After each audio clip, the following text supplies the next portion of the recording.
Hey everybody, welcome back. So today I'm doing my wrap-up for the month of June.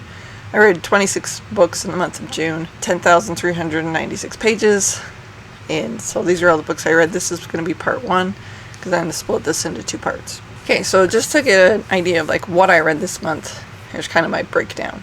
So I read 7 fantasies, 3 science fiction, 2 nonfiction, 2 historical fiction, 4 mangas, 1 classic, 1 graphic novel or comic book, 1 poetry book, 2 cooking books, a contemporary book, and then a horror.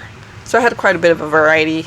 So I read I read a lot, but I usually do. I think this is just kind of my average. 10 of them were physical books, 9 of them were ebooks, and 7 of them were audiobooks that I listened to.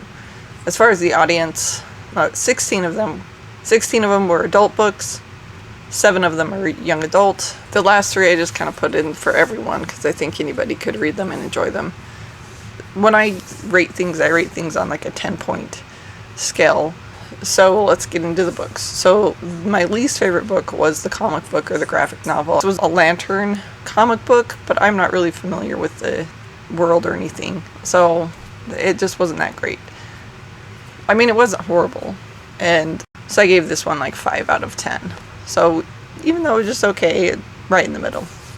Some of the books I'm not going to talk about, like the cookbooks and stuff like that. So but there was only 2 of those, so I'll probably won't go into those. But they did have some good recipes in them. The next one is Getting Control by Baer. And this is a nonfiction. This is my professional reading for the month. This is about obsessive compulsive disorder, and I didn't hate it. I just thought it was really basic. And I feel like there's a lot more to treating OCD than is in this book. And it is a little bit older, so that's probably the biggest reason. That was the next one. Gave it 5.5 out of 10. The next one was Shadowplay by Justin Sloan. And this was a science fiction.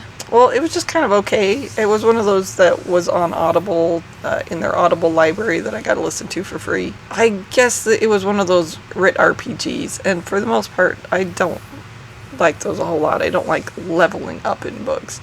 But they had like these special suits and they were fighting aliens, which was fine. It just didn't really care about the characters. There's not really a whole lot that I guess I didn't hate it. I just didn't really like it. And I gave that one 5.5 out of 10. Next one was Extinction Darkness, and this was book 4 in the Extinction cycle by Nicholas Sansburry and Anthony J. Melchiorri. And I gave this one 6 out of 10.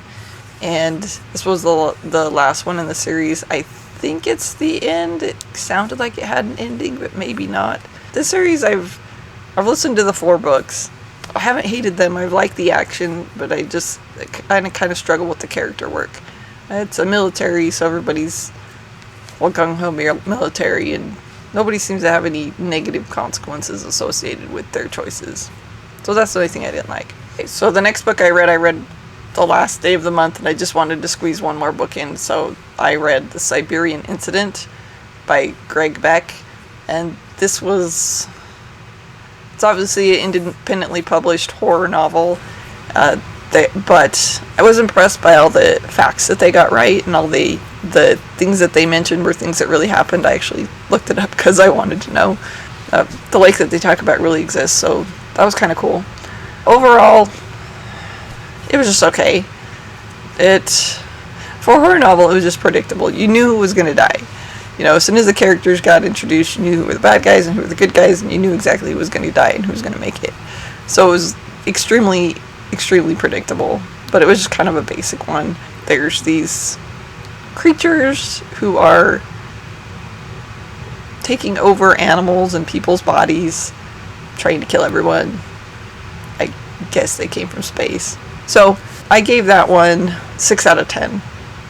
It was okay. Next is The Raven King by Maggie Stefoffer, and this is the 4th book in the Raven cycle, Raven Boys, and this one was decent. I liked the other books better. I guess I didn't like the ending of it. So, at the very beginning of the series, something is supposed to happen, and I just wanted to see if there was a possibility that they would actually follow through and make it happen. and we'll just say that it did not meet my expectations. But I didn't hate it, so I gave this 6 out of 10. The next book is Man's Search for Meaning by Viktor Frankl, and Viktor Frankl is a Holocaust survivor, and he wrote about his experience, and then he also created a type of therapy based on his experience, that people need something to work toward in their life. They need meaning in their life, which I completely agree with.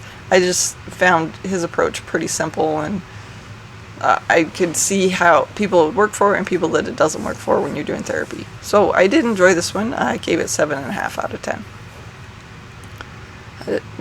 Next was Milk and Honey, and this was a poetry book. It's by Rupi Khan, and this author is kind of writing about trauma, and she's doing it in the form of poetry, and some of them I really enjoyed and some of them I didn't, but overall it was pretty good. I gave it 7.5 out of 10. Next one was The Cider House Rules by John Irving. This is a historical fiction about a man who runs an orphanage, and he also does abortions, and abortions aren't legal, but he thinks that they should be because all these women come to him who are in bad situations, and he tries to get them out of them. There's one orphan who he can't seem to adopt out, so he decides to make this orphan his protege, and he's going to teach him to be a doctor so that when he dies, this boy can take over. The boy kind of decides he wants to live his own life, and he wants to go pick apples. Kind of a difference, Dr. Apples. Okay. Anyway, saw the movie. The movie was pretty good. The book was much more in depth. There was a lot of stuff going on in the book that was not in the movie, obviously.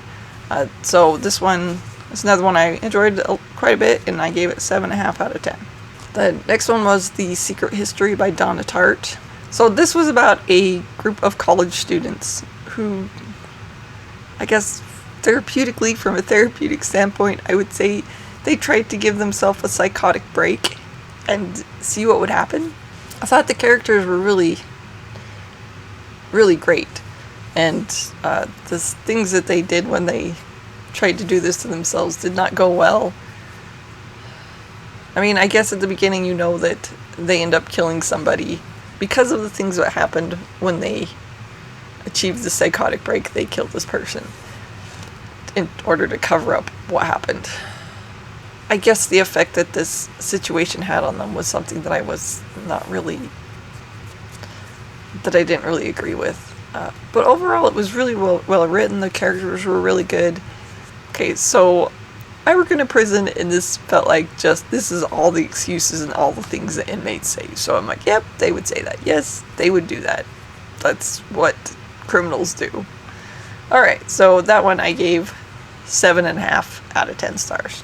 Okay, so I'm going to go ahead and stop it there. Those are some of the books I read in June. If you like this video, please like and subscribe. I put new videos out on Tuesdays and Thursdays, and I'll be putting the second part out soon. So thanks everyone for watching.